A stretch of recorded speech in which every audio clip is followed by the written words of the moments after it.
Je m'appelle Aline, j'ai 35 ans.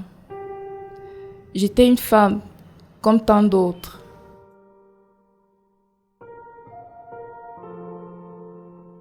Jusqu'au jour où j'ai senti cette boule. J'ai douté, j'ai eu peur, puis j'ai compris. J'ai dû apprendre à me battre chaque jour contre un ennemi invisible. Aujourd'hui, je suis toujours là. Je suis une survivante.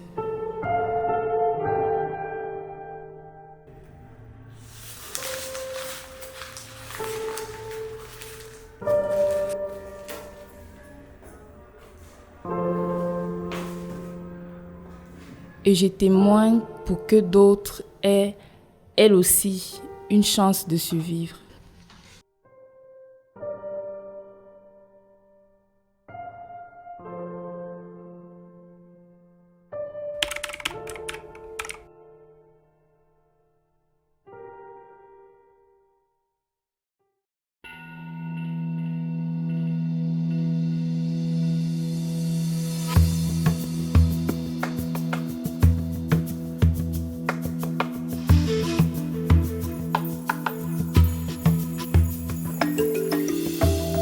Je ne croyais pas au cancer.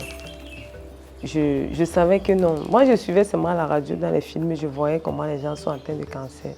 Donc, du coup, c'était pour les riches, c'était pour les blancs.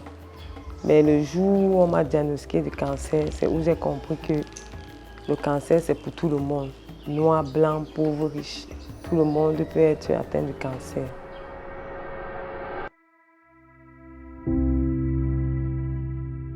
En juin 2022, quand je me lave, je m'apprête pour aller au travail. Pendant que je suis en train de m'habiller, ma main passe sur mon sein fortuitement comme ça. Et puis je constate qu'il y a une boule. Quand j'arrive à l'hôpital, je peux voir le médecin. Il dit au médecin, donc aujourd'hui quand je m'habillais, je sentis quelque chose. Il me dit, est-ce que sur la mine, est-ce que ça te fait mal? Il dit, non docteur, ça ne fait pas mal. Il me dit, ok, si ça ne se fait pas mal, il n'y a pas trop à s'inquiéter. Mais il parle pour calmer, il parle, et puis c'était là. Ça bougeait et tout. Il dit, ok, il n'y a pas de souci, on va observer. Mais seulement, c'était comme une gêne.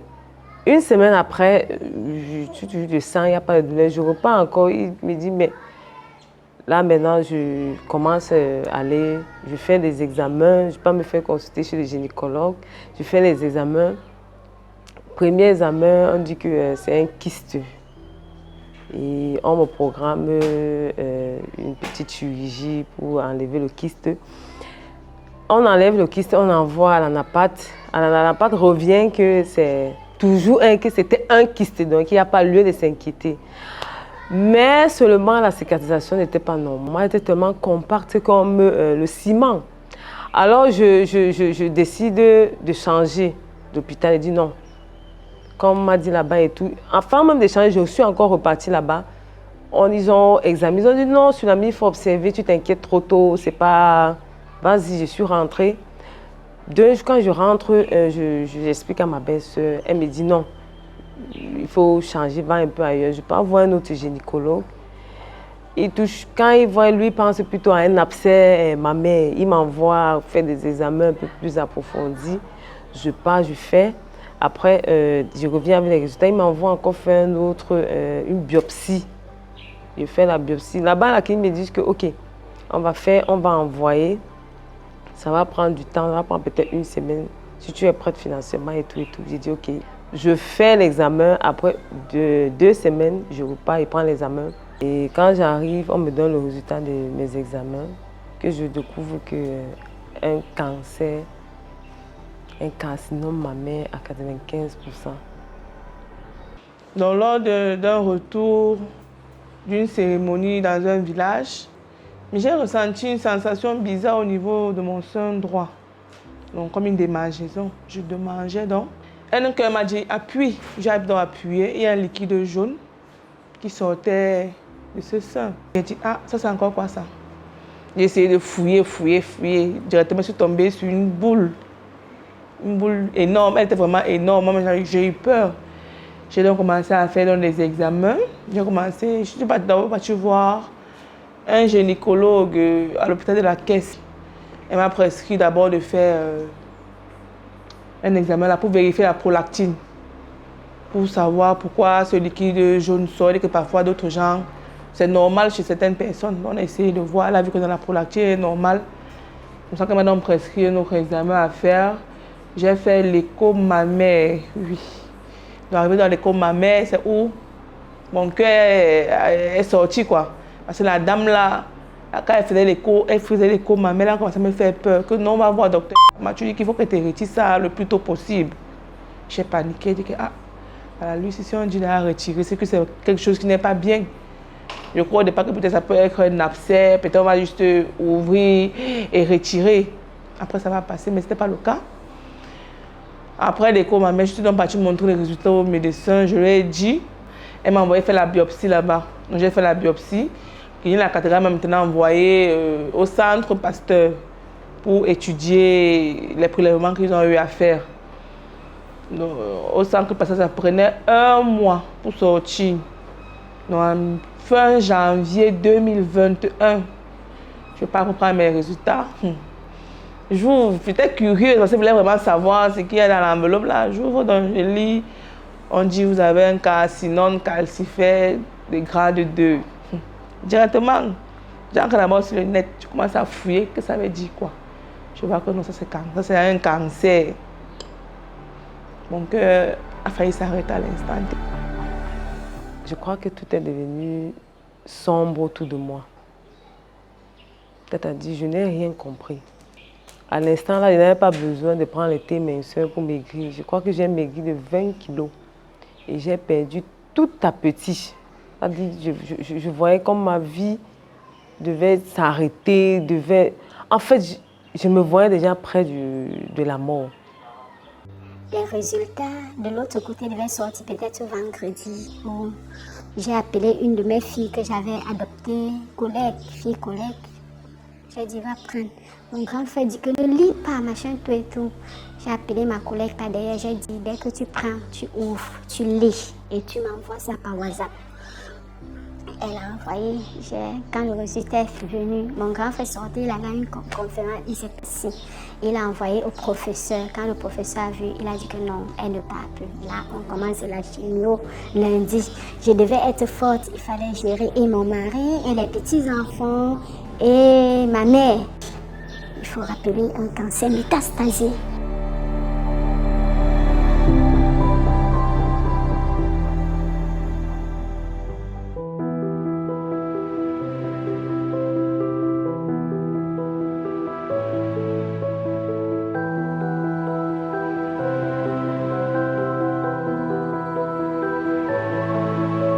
Je suis donc le professeur Kegoum Blaise.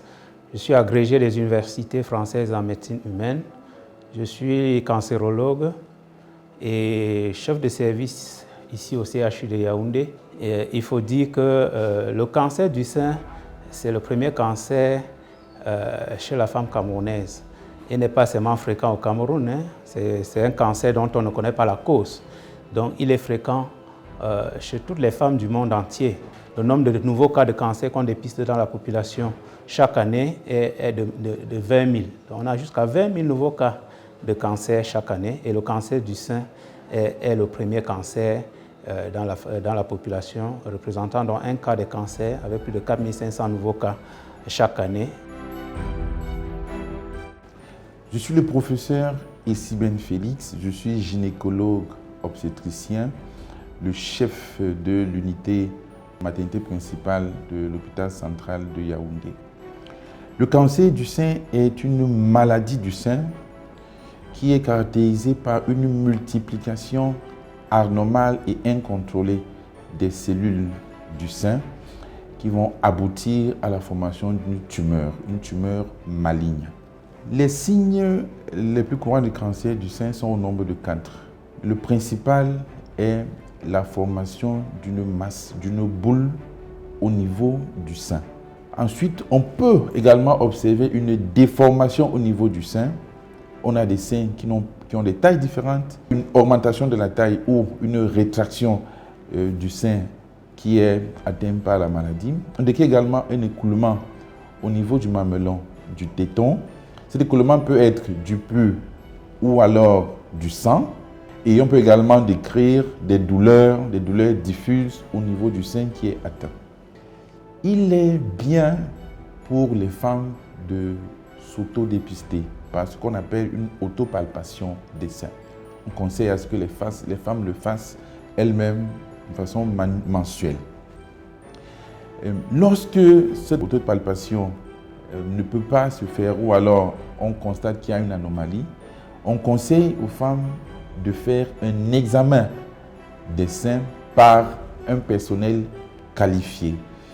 Cet examen, on le recommande de le faire tous les ans à partir de 25 ans.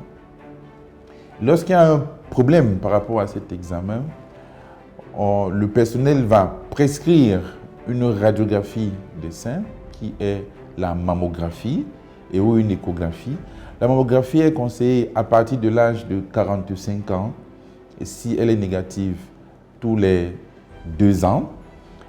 Et s'il y a une anomalie à la mammographie, on peut être amené à faire une biopsie du sein. Il s'agit de prélever un morceau du sein et de l'examiner.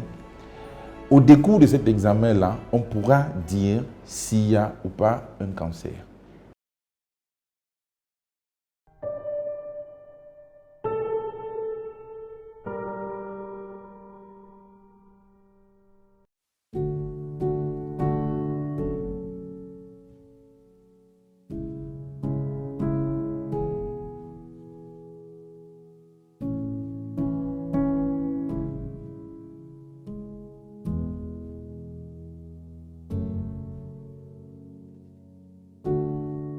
On me prescrit 8 chimios.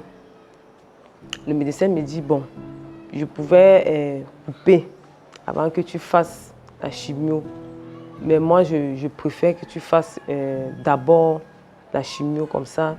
Ça nous laisse un grand champ pour l'opération et voir si on peut faire le curettage axillaire et tout. Il dit, ok, donc. Tout ce que vous allez dire, moi, je n'ai pas de problème. Il m'avait demandé au début que tu aimerais qu'on coupe ton sein ou pas. Il dit que non, professeur, il ne peut pas. Si on coupe mon sein, peut-être mon mari va me fuir, il va me chasser ou il va... Donc, je ne savais pas, j'étais un peu perdue. Je disais que si on me coupe une partie comme ça, là, est-ce que l'homme là même, il va même plus me regarder, je serai abandonnée là avec mes enfants et comme ça. À ma première chimio, la boule est complètement, ça a disparu. C'est-à-dire que on ne sait même pas que j'avais une boule dans le sein. La première chimio. C'est comme ça que j'ai fini mes 8 chimios. On m'opère et on envoie à Yaoundé pour voir le type de cancer. Quand ça arrive, on me dit que j'ai un cancer triple négatif. Bon, il m'explique tout. Il dit ok, donc il n'y a pas de problème. On me met sur chimio en comprimé. Mais il m'a dit que non, comme tu es venue avec ta grande soeur, c'est mieux que tu reviennes une autre fois avec ton mari parce qu'il faut souvent aussi préparer les maris pour qu'ils ne vous délaissent pas, il faut le soutien, il faut tout ça. Quand il a appelé monsieur, il lui a dit, ne t'as même pas eu ta doigt là. Il m'a dit que ok, il n'y a pas de souci. Bref, considère qu'on t'a retiré. Comme si tu as fait un accident, on t'a coupé un pied ou une main, donc ne dis pas que, parce que. Donc il y a qu'il est revenu, on est parti voir le médecin là. Le directeur du Curie, il nous a entretenus, il nous a donné les conseils que non, monsieur, il faut soutenir votre femme parce que le mental d'abord dans tout ça est primordial. Mais quand tu n'as pas de mental, vraiment, même la maladie là peut la mener, le stress, c'est pas bon. Donc il faut vraiment le soutien total. Donc il m'a demandé de choisir la date pour l'opération. Donc vu que les enfants partent encore à l'école, alors choisi juillet, toujours l'année 2021 là. Donc l'opération s'est bien passée. Bref, j'ai accepté tout. J'ai fini par accepter. Et quand on a coupé, j'ai dit que Dieu a voulu ainsi. Donc, je me remettais doucement. Parfois, je voulais un peu stresser, je voulais un peu perdre le moral. Mais quand ils voyaient encore mes enfants, je dis que mais, je vais stresser si mourir pour laisser mon garçon de moins de 2 ans à qui? L'autre avec 4 ans, il laisse à qui? Donc seulement le fait de les voir me galvanisait davantage, quoi. J'ai fait les chimios, après on a fait la chirurgie, on a fait l'ablation totale, et après on a refait la chimio, et après j'ai fait la radiothérapie. On m'avait prescrit 25 séances de radiothérapie. J'ai fait tous les 25. Et puis on m'a mis sur médicaments comprimés, les chimios. J'ai fait 6 mois. Donc j'ai fait. Après ça, c'est les contrôles. Donc juste après mon opération, je suis rentrée à la maison. Il fallait maintenant continuer avec les radiothérapies. Vu que sur Yaoundé, il n'y a pas de radiothérapie. C'est comme ça qu'on décide de venir s'installer sur Douala pour faire les radiothérapies. Arrivé, il n'y a pas assez de place. Donc, vu que ça perdait un peu le temps, on m'a fait encore d'autres examens. On a vu qu'il y avait encore un petit nodule. C'est comme ça que je fais encore des chimios, 3 séances de chimio, là-bas à l'hôpital général. Après, dans les chimios, on fait le scanner, on voit que non, il n'y a plus rien. C'est ça que je pars donc maintenant en radiothérapie. Je crois que j'ai fait 26 séances, oui, 26 séances de radiothérapie. Donc, décembre, je crois que décembre 2022, j'avais fini avec ma séance de radiothérapie. Et je faisais juste le contrôle. Je faisais le contrôle après. J'ai eu une bonne nouvelle que madame, c'est fini. Donc vous avez eu à vaincre ce petit, on peut dire quoi, un peu ce petit démon, quoi.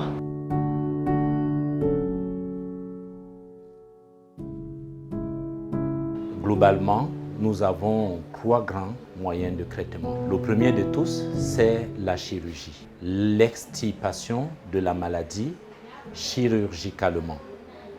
Il s'agit donc d'une intervention chirurgicale.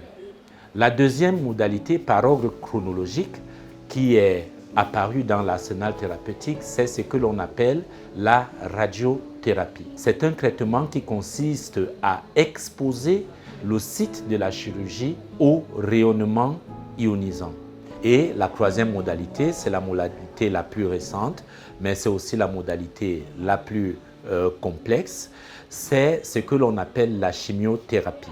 La chimiothérapie consiste à administrer des médicaments au patient ou à la patiente afin d'aller détruire les cellules cancéreuses. Il existe globalement 2 types de médicaments que l'on peut utiliser pour la chimiothérapie. Il y a ce qu'on appelle les cytotoxiques, qui sont des espèces de substances qui vont intoxiquer la cellule cancéreuse. Et puis, il y a des cytostatiques, qui sont des médicaments beaucoup plus biologiques. Ceux-là interfèrent avec la biologie de la cellule cancéreuse. Ils n'induisent donc pas une toxicité, mais ils empêchent à la cellule cancéreuse de se multiplier normalement. Et donc, c'est l'association de toutes ces modalités-là qui permet d'avoir un traitement du cancer. Il est important de signaler pour la gouverne des patients que les modalités de traitement que nous venons de citer ne sont pas interchangeables. Elles ne sont pas optionnelles chez la plupart des patients et que c'est l'association de toutes, bien sûr de manière personnalisée, qui permet d'avoir le résultat final. Donc, il est inutile de choisir de recevoir soit la chirurgie ou la chimiothérapie ou la radiothérapie. Généralement, le traitement consiste en l'association de ces 3 modalités, mais de manière personnalisée dans le cadre d'une concertation entre les différentes disciplines qui prennent en charge ces différentes modalités.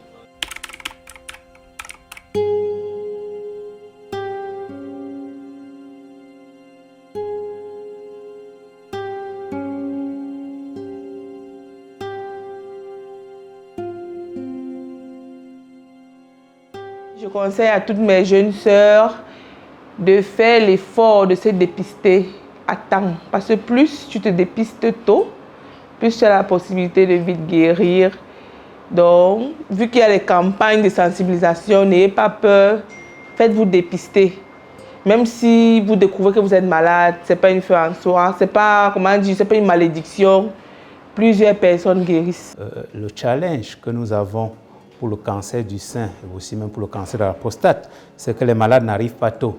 Les malades arrivent avec des stades avancés. Il faut dire que pour qu'un malade soit guéri, généralement, il faut des tumeurs de moins de 3 cm. Et dans ce cas, la chirurgie permet de guérir les malades. Malheureusement, 80% des malades arrivent à un stade avancé. Ou alors, même quand elles arrivent tôt, elles refusent le traitement. Ça veut dire qu'elles refusent la chirurgie parce que la chirurgie permet d'enlever le sein. Hein. Encore chez nous ici, on ne fait pas encore beaucoup de chirurgie conservatrice. Donc on va enlever tout le sein et 80% des malades vont refuser qu'on enlève leur sein. Elles vont aller chez les marabouts, hein, même pas chez les tradipraticiens. Elles partent chez les marabouts et elles reviennent lorsque la maladie a envahi les ganglions, le foie, le cerveau. Moi, j'ai des malades qui viennent, je pose le diagnostic, elles refusent le traitement, elles partent chez les marabouts, elles prennent le traitement traditionnel et elles reviennent me voir pour que je fasse l'examen pour leur dire que la maladie est finie. Pourtant, la maladie a plutôt progressé. On encourage les femmes à connaître leur corps. Dans un premier temps, elles se placent, elles ont dévêtu, elles ont mis à nu leur sein. Idéalement, elles se placent devant un miroir, elles regardent les seins et elles comparent les seins. Elle va rechercher un signe inhabituel qui peut être un gonflement, une déformation, une déviation des mamelons. Dans un second temps, on les conseille de mettre un liquide qui pourrait glisser sur les deux seins, d'appliquer les seins, d'appliquer le bras sur les seins en faisant un mouvement de rotation à la recherche d'une boule. Elle le fait de façon comparative. Et après avoir fait cela, elles expriment, elles font une petite pression sur le mamelon pour voir le liquide qui va s'écouler. Si elles perçoivent une masse, ou alors si au niveau de leur sein, il y a un écoulement qui est du peu ou du sang, elles devront rapidement aller en consultation. Lorsque le diagnostic du cancer du sein est posé précocement, le taux de guérison est très élevé dans tous les pays du monde, y compris le Cameroun. Et on peut atteindre plus de 90% de guérison lorsque la maladie est diagnostiquée au stade 1 ou au stade 2. Au Cameroun, comme nous l'avons dit tout à l'heure, le principal problème, c'est l'arrivée tardive des patients. Et 80 à 90% de l'ensemble de nos patients arrivent à des stades avancés ou à des stades généralisés de la maladie. Pour ces stades-là, même si les traitements sont possibles, la guérison est rarement possible. Et donc, on peut soigner les patients, mais on ne peut pas souvent les guérir. J'ai eu à vaincre ce cancer, donc n'ayez pas peur, faites-vous dépister, suivez vos traitements, n'écoutez pas ne mélangez surtout pas. Parce que d'autres, ils commencent à l'hôpital, après ils vont chez les tradipraticiens, donc ils disent que non, l'hôpital il va rien faire, va finir ton argent, va voir tel. Il a eu à guérir ma soeur, il a guéri mon frère. Tout ce que je peux vous conseiller, suivez l'hôpital. L'hôpital est important. Alors, pendant cette période de traitement, ce n'est pas facile. Mais ce qui m'a galvanisé dans mon traitement, ce sont mes enfants, ma famille, mes parents. Je n'ai pas d'enfants, pourquoi? Parce que j'ai beaucoup d'enfants qui m'aiment, qui comptent sur moi. Et j'ai ma famille qui compte sur moi aussi. Donc tout ça m'a donné un courage d'affronter avec bravoure cette maladie.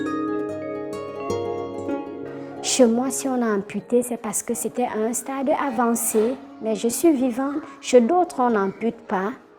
Quand c'est au début, on peut juste enlever la masse et le reste de traitement suit. Dans les temps passés, c'était une maladie sans issue. Le pronostic, c'était la mort, mais aujourd'hui, les gens guérissent du cancer. Moi, je suis guérie du cancer parce que j'étais même au Maroc, j'ai fait le PET scanner, j'ai fait les examens.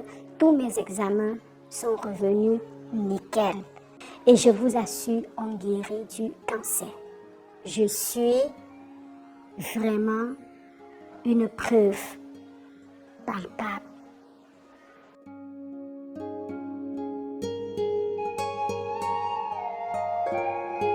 Aux personnes qui vivent avec des gens atteints de cancer, vraiment, beaucoup de soutien.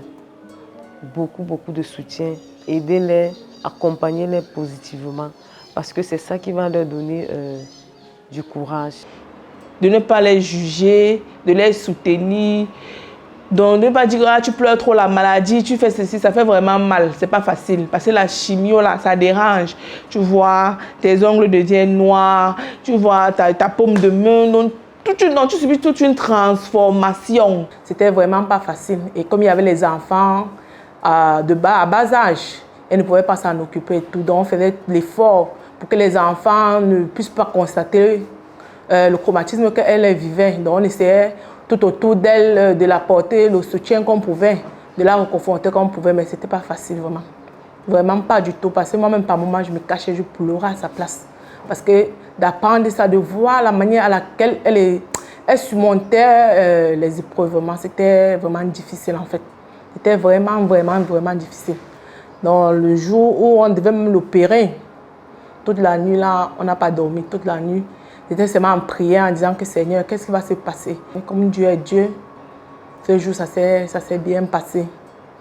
Et comme on dit, après l'opération, on était toujours avec elle pour la soutenir et s'occuper des enfants. Elle a accepté, elle a vaincu cette maladie.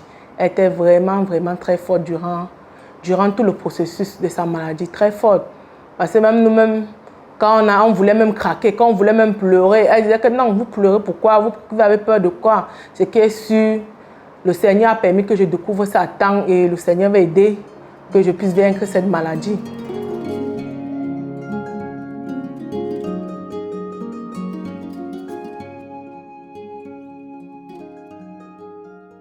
My name is Manka Louisa, and I'm the Chief Operations Officer of the Dare to Live with Angel Foundation. The Dare to Live with Angel Foundation is a foundation that works in the fight against breast cancer. Basically, we organize activities that focus on breast cancer awareness, support of breast cancer patients, support of breast cancer centers, and the accompaniment of the entire community as regards anything that falls around breast cancer. We work hand in glove with the Ministry of Health under the supervision of the National Cancer Committee in organizing breast cancer awareness campaigns. During our campaigns, we organize things like walks, we organize educative seminars, we organize free breast cancer screening, and we focus a lot on the people who are in the peripheries. So in a nutshell, what I can say is that we are acting as a liaison between the Ministry of Health and the population that is where there is difficulty for health access.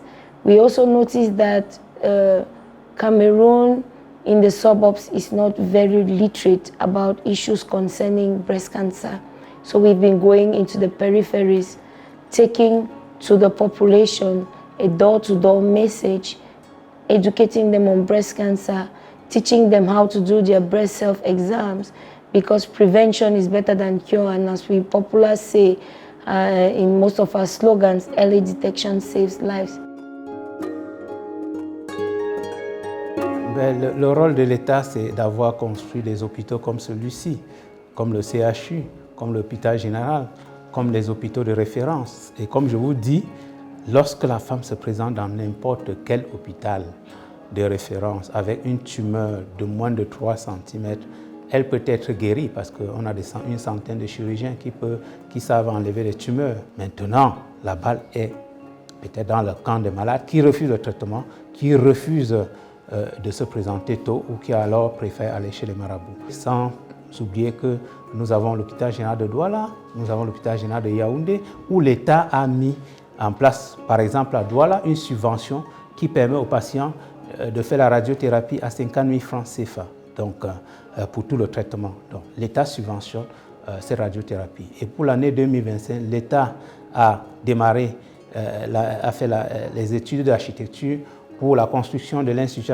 national de cancer, sans oublier que là, nous étions à Genève avec le ministre de la Santé publique il y a quelques semaines, où nous avons pu valider une résolution extraordinaire pour l'imagerie médicale et pour l'imagerie du cancer en particulier, sans oublier beaucoup d'autres supports, la subvention pour des médicaments, même si elle ne suffit pas, mais elle est là, elle est permanente et le ministre de la Santé publique prend ses responsabilités au quotidien pour soulager les malades atteints de cancer. Et même encore, nous avons là, pour les malades qui arrivent tard, qui n'ont pas pu être opérés, nous avons, à travers un soutien de la Société américaine du cancer, mis en place la préparation d'une solution orale de morphine qui permet de soulager la douleur des malades au stade palliatif à maximum 3 000 francs CFA. Donc, tout ce qu'on peut faire est en train d'être fait et la balle est surtout dans le camp des malades